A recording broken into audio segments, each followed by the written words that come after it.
بسم الله الرحمن الرحيم سبح اسم ربك الأعلى الذي خلق فسوى والذي قدر فهدى والذي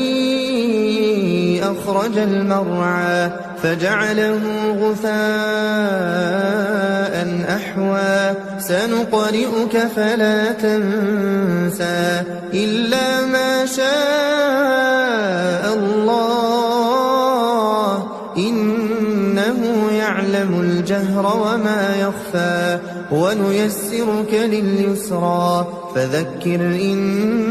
نفعت الذكرى سيذكر من يخشى ويتجنبها الأشقى الذي يصلى النار الكبرى ثم لا يموت فيها ولا يحيا قد